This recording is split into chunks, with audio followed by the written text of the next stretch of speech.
Bonjour à toutes et à tous, bienvenue dans cette vidéo didacticielle consacrée aujourd'hui au retraitement des rejets dans le logiciel Topazer. Un rejet, qu'est-ce que c'est?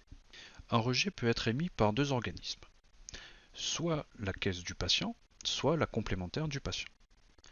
Comment le logiciel va-t-il être en mesure de savoir si vous avez reçu des rejets? Pour cela, il faut comprendre ce qui se passe après la télétransmission. Dans les 48 à 72 heures, jour ouvré, après télétransmission, les organismes, caisses et complémentaires vont renvoyer sur la boîte de télétransmission ce qu'on appelle un RSP pour rejet signalement paiement ou plus communément appelé retourno émis qui vont permettre la confirmation du paiement ou du rejet de la facture. Une étape préalable est cependant indispensable, la réception par le logiciel des retournos émis présents sur la boîte de télétransmission. Cette étape de réception des retournos émis est automatique au moment où vous télétransmettez. Mais si vous n'avez pas de télétransmission à faire, il est tout à fait possible d'aller récupérer les retournos émis en attente de paiement ou de rejet présents sur la boîte. Pour cela, en ayant pris soin de laisser passer un délai d'au moins 48 à 72 heures après la télétransmission de vos factures, il suffit de vous rendre dans la partie Facture, boîte de réception, puis de cliquer sur le bouton Consulter BAL, BAL pour boîte aux lettres, ce qui a pour effet de réceptionner au sein du logiciel les retours émis en attente sur la boîte de télétransmission. Nous sommes donc maintenant à jour sur la réception de nos retours émis. Nous allons pouvoir voir comment retraiter nos rejets. À partir du menu Facture, nous allons retrouver cette notion de rejet signalement paiement. Mais nous allons plutôt préférencier une autre manière pour retraiter les rejets par le menu Télétransmission des factures. À partir du menu déroulant, je vais pouvoir retrouver les rejets à traiter.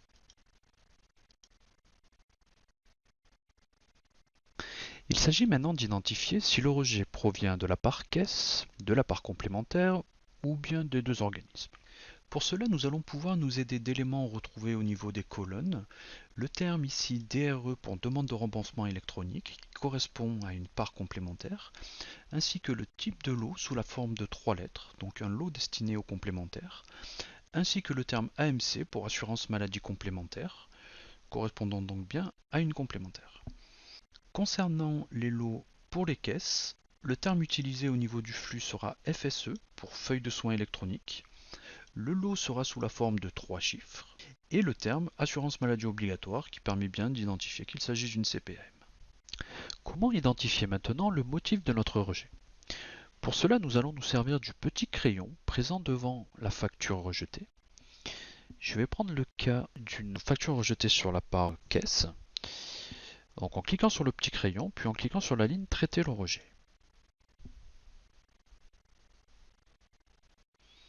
Ici, nous voyons apparaître le message de la caisse, situation d'exonération inconnue pour le bénéficiaire. Les messages de la caisse peuvent être parfois ambigus.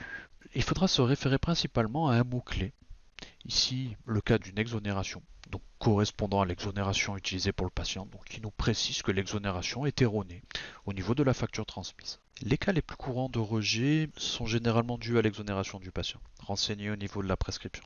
Le cas d'une ALD que vous auriez renseigné en exonération 0 ou l'inverse. Et également, on va retrouver des rejets concernant les prescripteurs. Si votre prescripteur est mal renseigné au niveau de la prescription, au niveau du numéro de facturation ou bien de la spécialité. Ce seront les causes de rejet les plus courantes.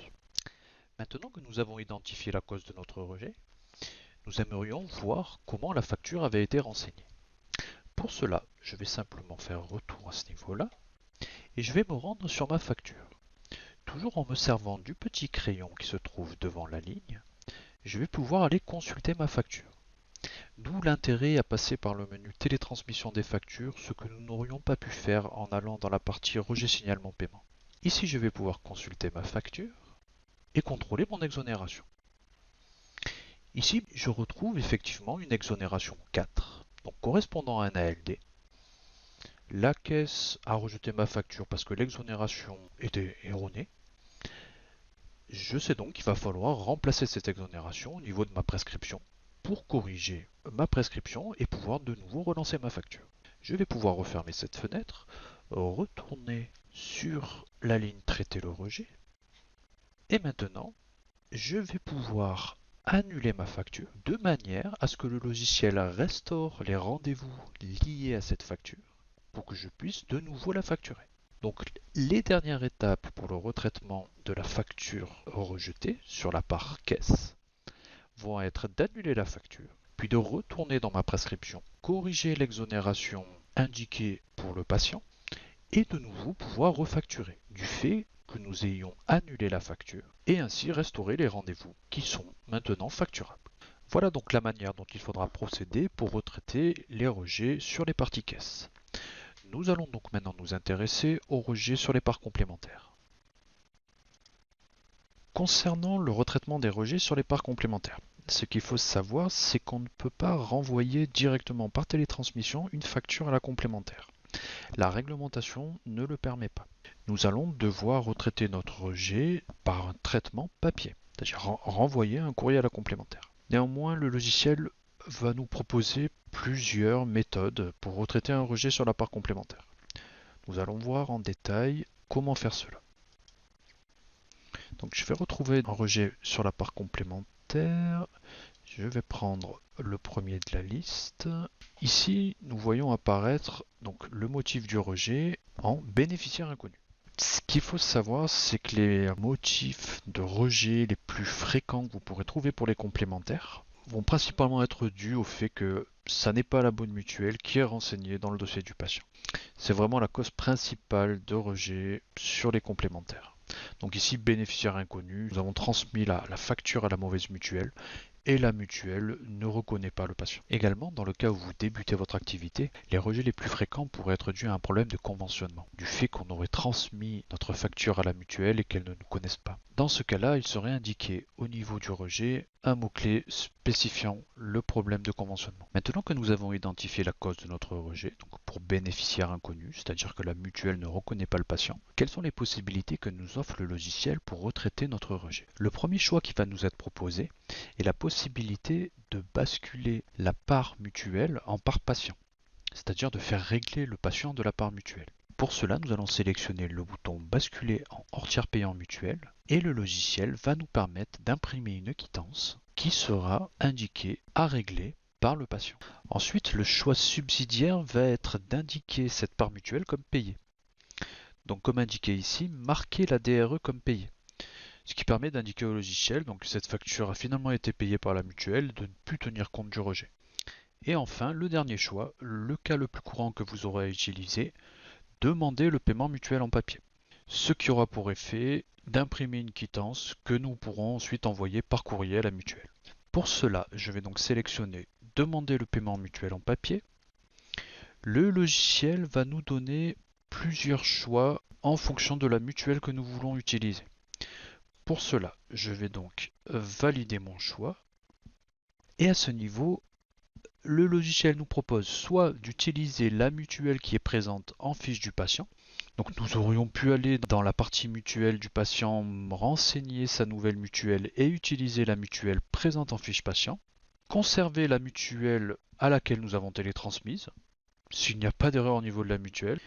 Et enfin, saisir des données pour cette mutuelle uniquement valables pour cette facture. Dans ce cas-là, le logiciel nous permettrait de renseigner une mutuelle, d'utiliser cette mutuelle qui serait spécifique à cette facture, sans que cela n'affecte la mutuelle renseignée dans la fiche du patient. Voilà donc pour les différents choix au niveau de la sélection de la mutuelle qui sera indiquée au niveau de la quittance papier que nous devrons transmettre par voie postale à la mutuelle. Et il suffirait d'indiquer valider et imprimer la DRP pour que notre quittance mutuelle s'affiche dans un nouvel onglet du navigateur et ainsi pouvoir l'imprimer. Voilà, nous avons donc maintenant vu tous les cas de figure de retraitement des rejets par caisse et par complémentaire. Également à savoir, comme expliqué précédemment, nous n'avons pas la possibilité de renvoyer une part complémentaire directement par télétransmission. Maintenant, il se peut que vous ayez un rejet qui va concerner à la fois la part caisse et la part complémentaire. Et dans ce seul cas-là, nous pourrons renvoyer par télétransmission les deux parts.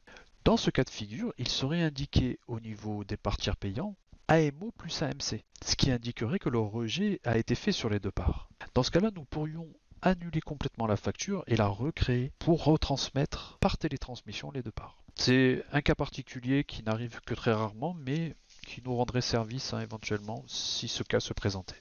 Une dernière chose, et nous allons nous en arrêter là, il faut savoir que la réglementation vous permet de retraiter vos rejets jusqu'à 2 ans et 3 mois à partir de la date des soins. Donc vérifiez bien au niveau de la date de vos soins dans les factures que vous êtes toujours dans ce délai. Voilà, cela vous laisse de la marge, ça représente environ 27 mois pour retraiter vos rejets.